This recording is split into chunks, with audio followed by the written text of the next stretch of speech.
எல்லாருக்கும் வணக்கம்.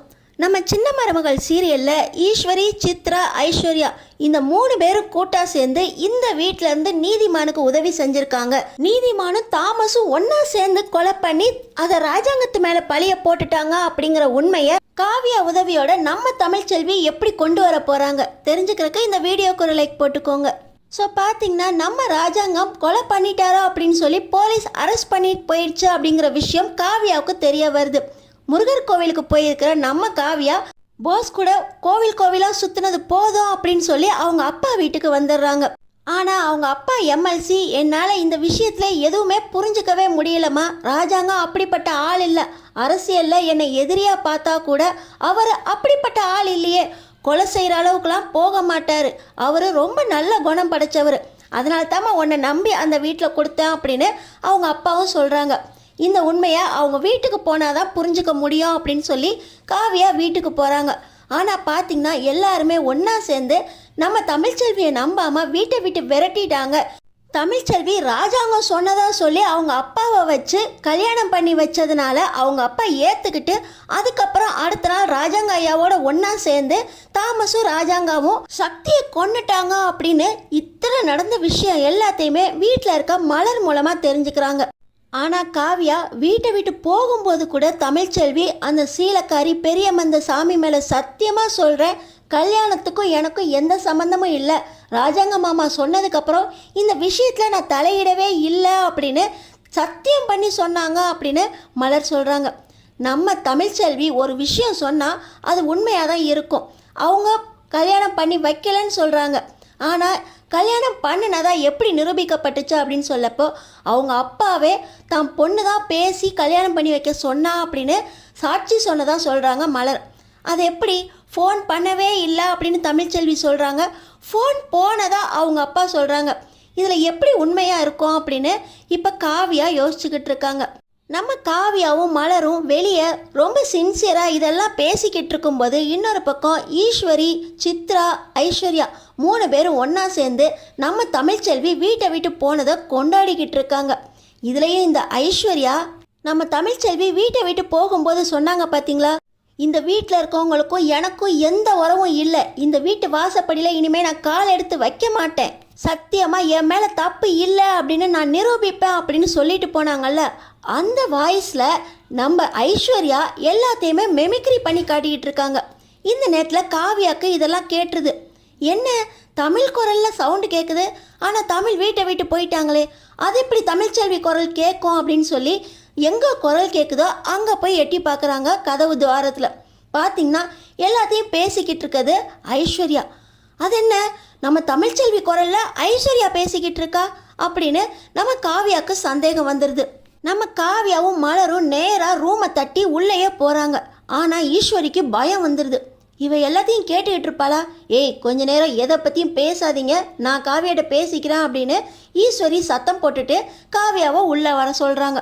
பார்த்தீங்கன்னா நம்ம காவியா எங்கே தமிழ்ச்செல்வி குரல் கேட்டுச்சு, யார் இவ்வளோ அழகாக மெமிக்ரி பண்ணது அப்படின்னு நம்ம காவியா கேட்க, அது எப்படிமா இத்தனை மாதம் திரும்பி வந்தால் கூட உனக்கு தமிழ்ச்செல்வி குரல்லாம் தெரியுதா, நம்ம ஐஸ்வர்யா ரொம்ப நல்லா மெமிக்ரி பண்ணுவா, கேட்டு பார்க்குறியா, உன் குரலில் கூட பேசுவா அப்படின்னு சொல்லி ஐஸ்வர்யா கிட்ட நீ ஒரு வார்த்தை பேசு, அப்படியே உன் குரலில் அதே மாதிரியே அவள் பேசுவா அப்படின்னு ஈஸ்வரி பெருமை பீத்திக்கிறாங்க. பார்த்தீங்கன்னா காவியா குரலில் ஐஸ்வர்யா ரொம்பவே அழகாக பேசுகிறாங்க. உனக்கு இன்னும் வேற யார் குரல்லலாம் பேச தெரியும் அப்படின்னு சொல்ல எம்ஜிஆர், ராஜாங்க ஐயா எல்லார் குரல்லையும் பேசி காட்டுறாங்க. ஜென்ஸ் வாய்ஸ் மட்டும் இல்லை, யார் வாய்ஸ் கேட்டாலும் அடுத்த நிமிஷமே நான் இது மாதிரிலாம் மெமிக்ரி பண்ணுவேன் அப்படின்னு பெருமையாக பேசுகிறாங்க இந்த ஐஸ்வர்யா. ஓஹோ, அப்போ இதில் தான் வில்லங்கமே இருக்கு அப்படின்னு நம்ம காவியாவுக்கு புரிஞ்சிருது. நம்ம காவியா ரொம்ப சாதுரியமாக இவங்கள்ட்ட பேசிக்கிட்டே ஈஸ்வரியோட ஃபோனை தெரியாமல் தூக்கிட்டு வந்துடுறாங்க. ஈஸ்வரி யார் யாருக்கெல்லாம் கால் பண்ணியிருக்காங்க ரீசண்டாக அப்படின்னு செக் பண்ணுறாங்க. பார்த்திங்கன்னா ஈஸ்வரி அதிகமாக லாஸ்ட்டாக நீதிமான் கூட பேசியிருக்காங்க. யார் இந்த நீதிமான் அப்படின்னு அவங்க விசாரிக்கிறப்ப தான் தெரியுது அவர் ஒரு எதிர்க்கட்சி எம்எல்ஏ அப்படின்னு. இந்த எதிர்க்கட்சி எம்எல்ஏ நீதிமானை பற்றி தன்னோட அப்பா மூலமாக தெரிஞ்சுக்கிறதுக்காக மறுபடியும் காவியா அவங்க அப்பா கூட போகிறாங்க. அவங்க அப்பா வீட்டுக்கு போகிறதுக்கு முன்னாடி நம்ம தமிழ்ச்செல்வியையும் கூட கூப்பிட்டு போகிறாங்க. இப்போ பார்த்தீங்கன்னா போகிற வழியிலேயே நம்ம தமிழ்கிட்ட உங்கள் ஃபோன்லேருந்து லாஸ்ட்டாக உங்கள் அப்பாவுக்கு எந்த டைமில் ஃபோன் போயிருக்குன்னு கொஞ்சம் செக் பண்ணி சொல்லுங்கள் அப்படின்னு சொல்லி அந்த டைமை செக் பண்ணுறப்ப தான் மணி 10:10 அப்படின்னு சொல்லி காட்டுது. நான் யார்கிட்டையுமே ரொம்ப நேரம் பேசினதே இல்லை. இந்த டைமில் நான் குளிச்சுட்டு தான் வெளியே வந்தேன். அதுக்கு முன்னாடி கூட பாருங்கள், என் தங்கச்சி சாப்பாடு வேணுமான்னு கேட்டிருப்பா அப்படின்னு நம்ம தமிழோட ஃபோனில் பார்க்குறாங்க. நம்ம தமிழோட ஃபோனில் தனத்துக்கிட்ட அதுக்கப்புறம் தான் அவங்க அப்பா ஃபோனுக்கு கால் போயிருக்கு. ஆனால் நம்ம தமிழ் அந்த நேரத்தில் குளிச்சுக்கிட்டு இருந்தேன் அப்படின்னு சொன்னதுனால, நீங்கள் இந்த டைமில் குளிச்சுக்கிட்டு இருந்தீங்க அப்படின்னா உங்கள் ஃபோன்லேருந்து தான் ஈஸ்வரியத்தை ஐஸ்வர்யாவை வச்சு உங்கள் அப்பா கிட்ட பேசியிருக்கணும். இந்த ஐஸ்வர்யா எவ்வளோ நல்லா மெமிக்ரி பண்ணுறா தெரியுமா? இவங்க தான் நீதிமானை வச்சு காரியம் சாதிச்சிருக்காங்க. நீதிமானுக்கும் இவங்களுக்கும் என்ன சம்மந்தம்? எல்லாத்தையுமே எங்கள் அப்பாவை வச்சு விசாரிக்கிறேன் அப்படின்னு சொல்லி காவ்யா நம்ம தமிழ்ச்செல்வியோட எம்எல்சி கிட்ட போய் இப்படி நீதிமான் எதுக்காக ராஜாங்க ஐயா மேலே இவ்வளவு கோவத்தோடு இருக்காரு, ஈஸ்வரிக்கும் நீதிமானுக்கும் என்ன சம்பந்தம், எல்லாத்தையும் உங்கள் அரசியல் செல்வாக்கு வச்சு விசாரிக்கணும்ப்பா அப்படின்னு சொல்கிறாங்க. கண்டிப்பாம்மா, நீ கேட்டு நான் ஒன்று செய்யாமல் இருப்பேனா? ஆனால் அவன் எதிர்கட்சிக்காரனாச்சே, என் மேலே எதுவும் பிரச்சனை வந்துருமோன்னு பயமாக இருக்கே அப்படின்னு சொல்ல, ராஜாங்கத்துக்காக நீங்கள் ஒன்று செய்கிறீங்கன்னா பெருமைப்பட்டுக்கணும். ராஜாங்கம் வெளியே வந்ததுக்கப்புறம் உங்களை நல்லாவே கவனிச்சுக்குவாரு அப்படின்னு காவியா சொல்கிறாங்க. கண்டிப்பாம்மா, என் மேலே எந்த பிரச்சனை வந்தாலும் பரவாயில்ல, ராஜாங்கம் ஃபஸ்ட்டு வெளியே வரட்டும் அப்படின்னு இப்போ இந்த எம்எல்சியும் இந்த நீதிமான பின்னாடி ஆட்களை வச்சு விசாரிக்கிறாரு. பார்த்திங்கன்னா மறுபடியும் இந்த நீதிமான் ஈஸ்வரிக்கு ஃபோன் பண்ணி எல்லாம் ஒன்றால தான், அடுத்தாப்புல ராஜாங்கம் எலெக்ஷன்லேயே நிற்க முடியாது, அந்த இடத்துல நான் கண்டிப்பாக ஜெயிச்சிருவேன், எல்லாத்துக்கும் முக்கியமான காரணம் நீ தான், உனக்கு எப்படி நன்றி சொல்கிறதுனே தெரியல அப்படின்னு ஈஸ்வரி கிட்ட நீதிமான் பேச, இன்னொரு பக்கம் ஈஸ்வரி உங்களுக்கு தான் நான் நன்றி சொல்லணும், இந்த தமிழை எப்படா வீட்டை விட்டு விரட்டுறதுன்னு பார்த்தேன், இப்போ அவள் வீட்டை விட்டு வெளியே போயிட்டா, இப்போ தான் ரொம்ப சந்தோஷமாக இருக்குது, எல்லாரும் எப்படி தலையில் தூக்கி வச்சு கொண்டாடினாங்க தெரியுமா அப்படின்னு ஈஸ்வரி பேச, 2 பேருக்கும் ரொம்ப சந்தோஷம் அப்படின்னு நீதிமான் பேச, இதை எல்லாமே கண்காணிச்சுக்கிட்டு இருந்த நம்ம எம்எல்சியோட ஆளுங்க எல்லாத்தையும் காவ்யா கிட்ட சொல்லி இதுக்கு எதிரான ஆதாரத்தை நம்ம திரட்டுவோம், நீதிமானை பச்சிட்டு போலீஸ்கிட்ட பிடிச்சி கொடுத்து அவரை விசாரிக்க சொல்வோம் அப்படின்னு காவ்யா மூலமாக எம்எல்சி நீதிமானை போலீஸ்கிட்ட பிடிச்சி கொடுக்குறாங்க. நீதிமான் எந்த உண்மையுமே ஆரம்பத்தில் சொல்லலை. அதுக்கப்புறம் நம்ம ராஜாங்கத்தை விசாரிச்சார் பார்த்தீங்களா, அந்த மொட்டை ராஜேந்திரன், அவர் மறுபடியும் நீதிமானையும் அடித்து சும்மா தூள் கிளப்புறாரு. இது மூலமாக ஈஸ்வரி, ஐஸ்வர்யா, சித்ரா 3 பேருமே போலீஸ்கிட்ட மாட்டுறாங்க.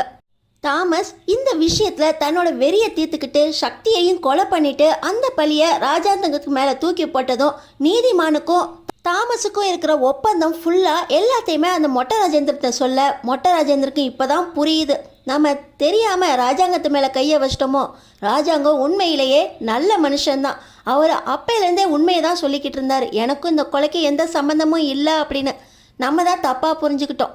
எல்லாத்தையும் புரிய வச்சது எம்எல்சி சார் தான்.